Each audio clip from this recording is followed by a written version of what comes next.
Shalom saudara yang saya kasihi dalam Tuhan, salam sejahtera bagi kita semua. Terima kasih untuk semua saudara yang telah setia mengikuti channel Kristen ini. Teruslah dukung channel ini agar dapat menjadi berkat bagi banyak orang. Sebelum lanjut video ini, jangan lupa untuk menekan tombol like, subscribe, dan komen, serta tekan tanda lonceng agar saudara mendapat pemberitahuan video-video terbaru dari channel Kristen ini. Selamat mengikuti doa. Sebelum kita mendengarkan firman Tuhan, mari kita bersatu hati, kita akan berdoa. Bapa di surga, Bapa yang kami panggil di dalam nama Tuhan Yesus Kristus, terima kasih Tuhan untuk waktu dan kesempatan yang masih Engkau berikan bagi kami. Saat ini kami anak-anak-Mu akan mendengarkan firman-Mu. Tuhan berikanlah kami hikmat-Mu agar kami boleh mengerti setiap firman yang akan kami dengar sebentar. Di dalam nama Tuhan Yesus kami berdoa. Amin. Renungan firman Tuhan pada hari ini berjudul Jangan menyimpan akar kepahitan. Efesus 4 ayat 31. Segala kepahitan, kegeraman, kemarahan, pertikaian, dan fitnah hendaklah dibuang dari antara kamu. Demikianlah pula segala kejahatan. Saudaraku yang saya kasihi dalam Tuhan, hal yang paling sulit dilakukan saat kita disakiti adalah melepaskan pengampunan.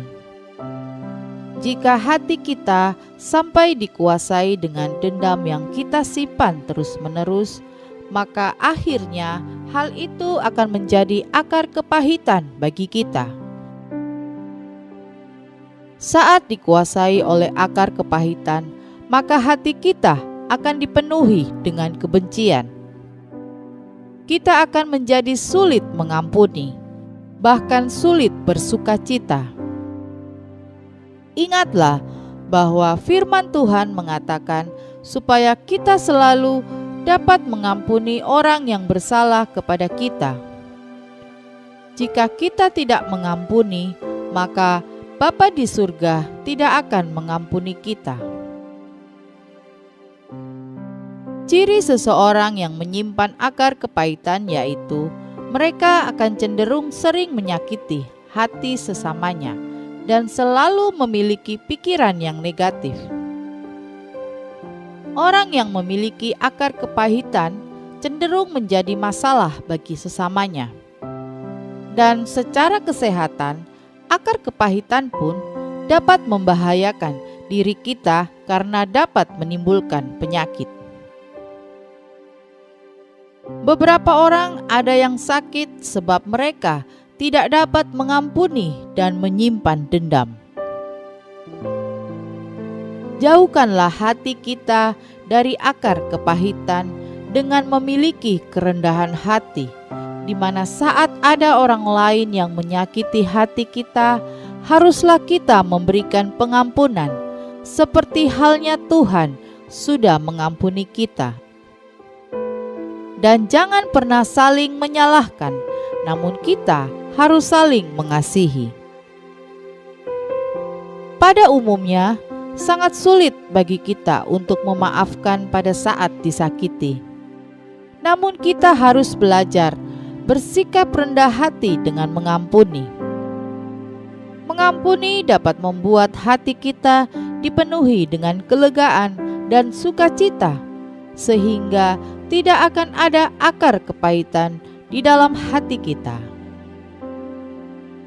Akar kepahitan dapat menghalangi doa kita kepada Tuhan. Sebab saat kita berdoa kepada Tuhan, kita harus terlebih dahulu membereskan hati kita dari dendam atau rasa sakit. Selain itu, dendam yang kita simpan juga akan menghalangi turunnya berkat Tuhan. Hiduplah dalam kasih supaya berkat Tuhan senantiasa tercurah. Saudaraku yang saya kasihi, dalam hidup ini kita tidak boleh sampai menyimpan akar kepahitan. Oleh sebab itu, ketika mulai ada rasa sakit hati, harus cepat diselesaikan agar tidak menjadi akar yang pahit. Tuhan rindu kita senantiasa hidup dalam kasih dan pengampunan, sehingga hati kita senantiasa bersuka cita.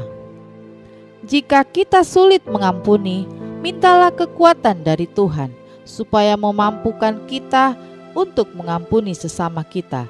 Izinkan Roh Kudus untuk melembutkan hati kita sehingga kita dapat terhindar dari akar kepahitan. Saudaraku yang saya kasihi, menjadi orang Kristen yang beriman, yang bertumbuh tanpa kepahitan adalah sebuah usaha yang harus kita perjuangkan di dalam hidup ini. Menjaganya sedemikian rupa, menjaga hati kita sedemikian rupa. Di dalam Alkitab, Kejadian pasal 37 sampai dengan 50 ada kisah tentang Yusuf.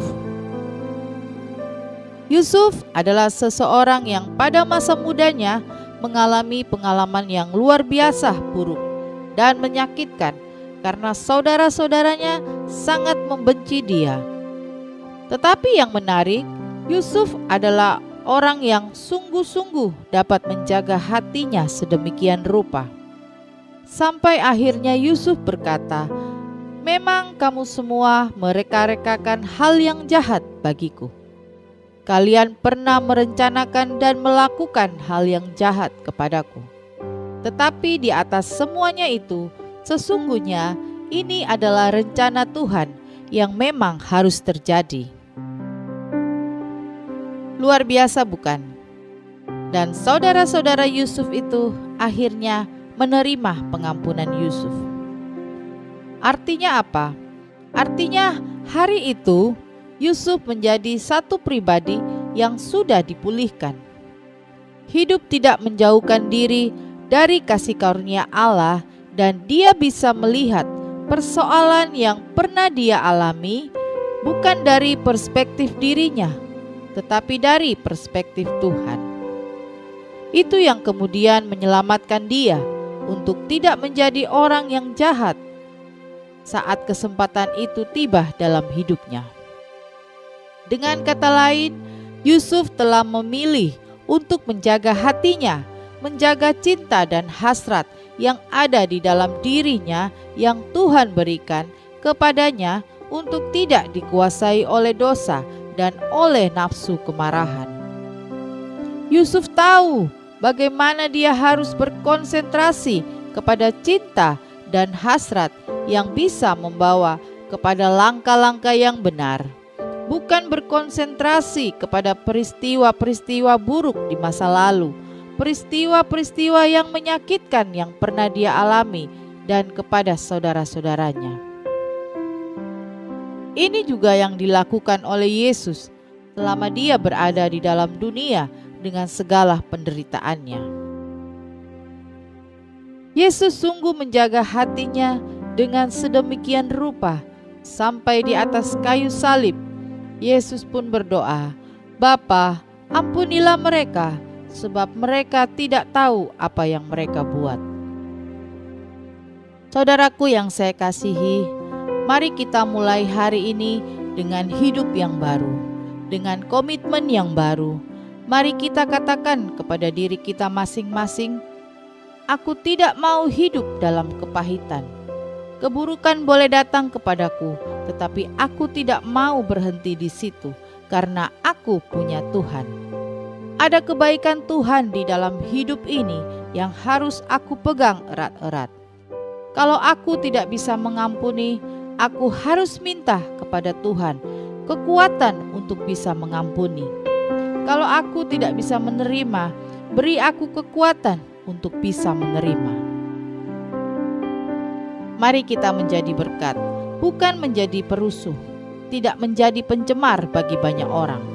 Seperti yang tertulis dalam Ibrani 12 ayat 15, "Jagalah supaya jangan ada seorang pun menjauhkan diri dari kasih karunia Allah, agar jangan tumbuh akar yang pahit yang menimbulkan kerusuhan dan yang mencemarkan banyak orang. Di dalam Ibrani 11 ayat 14 juga dikatakan, berusahalah hidup damai dengan semua orang dan kejarlah kekudusan. Sebab tanpa kekudusan tidak seorang pun akan melihat Allah. Dengan kekudusan kita dapat melihat Tuhan menjawab doa-doa kita. Dengan kekudusan hidup kita, kita akan melihat tangan Tuhan memimpin perjalanan hidup kita di dunia ini. Dengan kekudusan, kita akan menerima damai dan sukacita yang diberikan Tuhan kepada kita.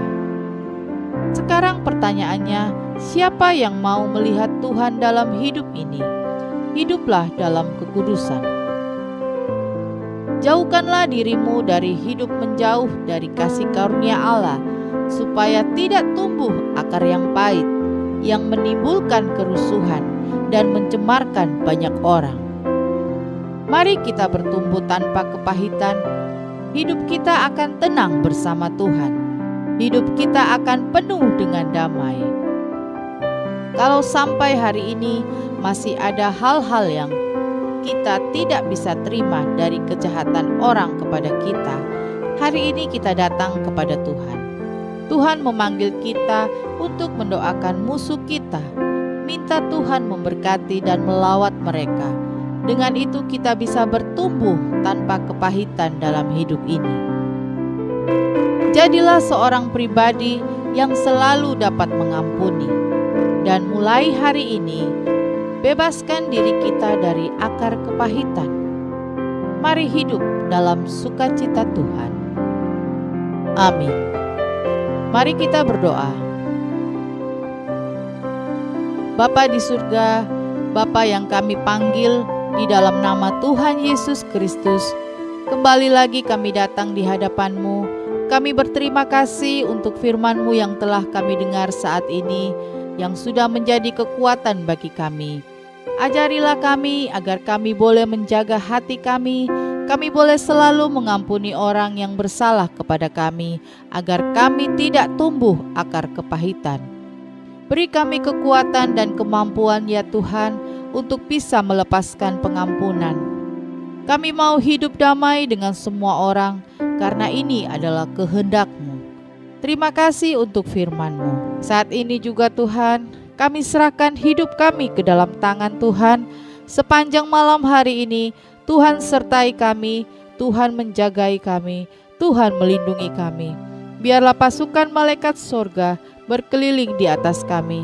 Bangunkan kami besok pagi dengan tubuh yang sehat, kuat, dan tidak kekurangan suatu apapun. Dan kami boleh kembali beraktivitas dengan baik. Dan kami boleh gunakan tubuh ini untuk kemuliaan nama-Mu. Terima kasih Tuhan, kami sudah berdoa di dalam nama Tuhan Yesus Kristus. Haleluya. Amin.